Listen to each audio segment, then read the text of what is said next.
Welcome back to మనం TV. నేను మీ Pawan బెస్వాడ్. Aliens గురించి వందేళ్లుగా అనేక కథలు, చిత్రాలు, ప్రచారాలు వస్తూనే ఉన్నాయి. కానీ ఇవన్నీ ఊహలా అనిపించినప్పటికీ కొన్ని సంఘటనలు మాత్రం మనల్ని ఆలోచింపజేస్తాయి.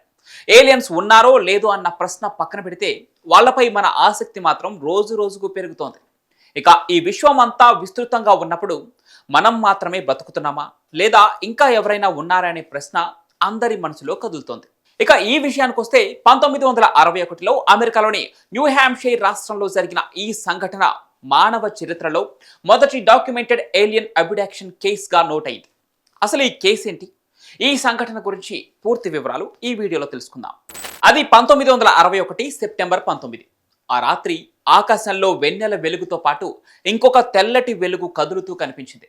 అమెరికాలోని న్యూ హ్యాంప్షైర్ రాష్ట్రంలో ఈ సంఘటన చోటు చేసుకుంది. వెకేషన్ ముగించుకొని ఇంటికి తిరిగి వెళ్తున్న బెట్టీ హిల్, బార్నీ హిల్ అనే దంపతుల జీవితం ఆ రాత్రి ఒక్కసారిగా మారిపోయింది. వాళ్ళు తమ కార్ డ్రైవ్ చేస్తూ ఎడారిలోంచి వస్తూ ఉండగా వాళ్లకు ఒక వెలుగు ఆకాశంలో వెళుతున్నట్లు కనిపించింది.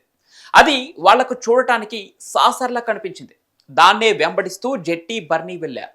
కానీ వారికి తెలియని విషయం ఏంటంటే అదే వాళ్లను వెంబడిస్తూ వస్తుందని. ఇప్పటి వరకు దాని గురించి తెలుసుకోవాలనే కుతూహలం ఉండేది. కానీ ఇప్పుడు వారికి భయం మొదలైంది. దీంతో బర్నీ కారు వేగాన్ని పెంచాడు. ఆ విచిత్రమైన ఆకారం వారి కారు మీద నుండి ముందుకు వచ్చింది. దీంతో వారు కారుని సడన్ గా ఆపేశారు. బెట్టీ కారు కిటికీ నుంచి బయటకు చూస్తుంది. అది ఓ పెద్ద ప్లేట్లా కాంతితో మెరిసిపోతూ ఉంది. బార్నీకి దాని రూపం మరింత స్పష్టంగా కనిపించింది. తన దగ్గర ఉన్న బైనాక్యులర్తో చూసినప్పుడు ఆ వస్తువు లోపల ఉన్న కొన్ని జీవులు కదులుతున్నట్టు, ఏదో వాళ్ళని గమనిస్తున్నట్లు అనిపించింది. వారి గుండె వేగంగా కొట్టుకుంటోంది. ఆ ఒక్క క్షణం సమయం ఆగిపోయినట్లు వారికి అనిపించింది.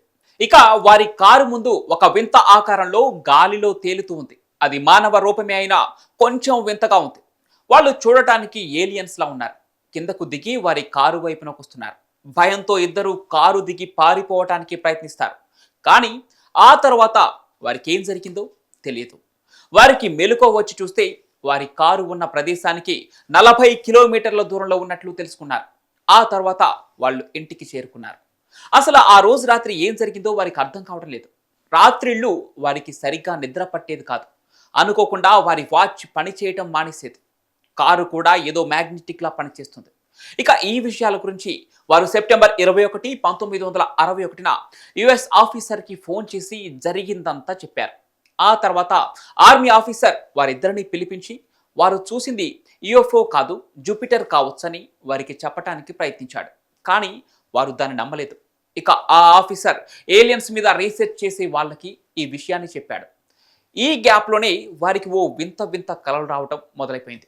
దీని గురించి బర్న్ పట్టించుకునేవాడు కాదు. కానీ జెట్టీకి మాత్రం ఆ కలలు తనను పీడిస్తూనే ఉండేవి. వీటి గురించి తెలుసుకోవడానికి జెట్టి ఏలియన్స్ గురించి రాసిన పుస్తకాలు చదివి ఆ రచయితకు ఒక లేఖ కూడా రాసింది. అయితే ఆ రచయిత ఎవరో కాదు, ఏలియన్స్ గురించి పరిశోధనలు చేస్తున్న ఒక శాస్త్రవేత్త. ఆ శాస్త్రవేత్తకి తన కలలో వచ్చే విషయాల గురించి చెబుతుంది జెట్టి. వారు కారులో వెళ్తున్నప్పుడు వారిని ఏదో వింత ఆకారపు ప్లేట్లా ఉండేది తమను ఆపిందని, అందులో నుంచి వింత మనుషులు దిగి తమ కారు వద్దకు వచ్చారని, ఆ తర్వాత ఏం జరిగిందో తనకు గుర్తులేదని చెప్పుకొచ్చింది. ఆ తర్వాత ఆమెకు మెల్లగా ఏం జరిగిందో గుర్తుకొచ్చింది. ఆమెను తన భర్తను ఎవరో తీసుకెళ్తున్నారని, వారు చూడటానికి 5 నుండి 6 అడుగుల్లో బ్లూ కలర్ యూనిఫామ్ వేసుకొని వింతగా ఉన్నారని చెప్పింది. వారిని మెటల్తో చేసిన ఒక డిస్క్ షేప్లో ఉన్న దానిలో తీసుకెళ్లారని, అక్కడ ఒక వ్యక్తి వారితో ఇంగ్లీష్లో మాట్లాడుతూ వారికి ఎలాంటి హాని చేయమని, చిన్న టెస్ట్ చేసి పంపిస్తామని వారు తెలిపినట్లు జెట్టి ఆ శాస్త్రజ్ఞుడికి వెల్లడించింది. ఇక ఆ తర్వాత వారిద్దరిని వేరు రూమ్స్కు తీసుకెళ్లారని, అక్కడ తనతో వారు మర్యాదగా ప్రవర్తించారని కూడా, వారికి ఎటువంటి హాని కూడా చేయలేదని జెట్టి వివరించింది. అయితే వారి వద్ద నుండి కొంత జుట్టు, చర్మం, నాభి నుండి రక్తం తీసుకున్నట్లు ఆమె తెలిపింది. ఇక వాళ్ళ దగ్గరికి ఏలియన్స్ లీడర్ వస్తాడని, ఆమె వాళ్లతో మీరు ఎక్కడి నుండి వచ్చారు అని అడిగితే వారు ఒక మ్యాప్ను చూపించారని తెలిపింది. ఆ మ్యాప్లో అనేక నక్షత్రాలున్నాయి. కానీ వాటి పేర్లు ఏంటనేది అక్కడ తెలపలేదు. ఆ తర్వాత ఏం జరిగిందో వాళ్ళకి తెలియలేదని, కారుకు కొంత దూరంలో తాము ఉన్నామని జెట్టి తెలిపింది. కొంతమంది మాత్రం ఇది కేవలం వాళ్ళ ఊహ మాత్రమేనని, జెట్టి కలలే ఇందుకు ప్రధాన ఆధారమని అంటున్నారు. కానీ అసలు ప్రశ్న మాత్రం అక్కడే మిగిలిపోయింది. ఇద్దరు విడిగా చెప్పిన వివరాలు ఎందుకు ఒకేలా ఉన్నాయి? ఇద్దరు అదే అనుభూతుల్ని, అదే కదలికల్ని, అదే ప్రదేశాలను ఎందుకు గుర్తుపెట్టుకున్నారు? జెట్టి మ్యాప్ ఎలా వేసింది? ఇలా చాలా ప్రశ్నలకు సమాధానాలే దొరకలేదు. కానీ జెట్టి మాత్రం జీవితాంతం అదే కథని నిలబెట్టుకుంది. ఆమె చివరి దాకా అదే విషయాన్ని నమ్మింది. బార్నీ అయితే 1969లోనే మరణించాడు. ఆయన మౌనం మాత్రం చివరి వరకు అర్థం కాలేదు. నిజంగా అబ్డక్షన్ జరిగిందో లేదో అనేది ఖచ్చితంగా ఎవరికీ తెలియదు. కానీ ఒక దంపతులు రాత్రి ప్రయాణిస్తున్నప్పుడు ఎవరు ఊహించని ఈ వింత అనుభవం మనుషులు అంతరిక్షంపై చేసే ఊహలకు, భయాలకు, ఆశ్చర్యాలకు నాంది పలికింది. హిల్ దంపతుల సంఘటన ఆ తర్వాత దశాబ్దాల పాటు ఎన్నో సినిమాలకు, కథలకు, పరిశోధనలకు మూలంగా మారింది. కానీ అసలు ప్రశ్న మాత్రం అక్కడే నిలిచిపోయింది. మనం నిజంగా ఒంటరిగా ఉన్నామా, లేక ఎవరైనా మనపై నిశ్చితంగా గమనిస్తున్నారా అనే ఆలోచన అందరిలో మొదలైంది. ఈ వీడియో చూసిన తర్వాత నిజంగా ఏలియన్స్ ఉన్నాయని మీరు నమ్ముతున్నారో లేదో కామెంట్ల రూపంలో తెలియచేయండి. ఈ వీడియో నచ్చితే లైక్ చేసి షేర్ చేయండి.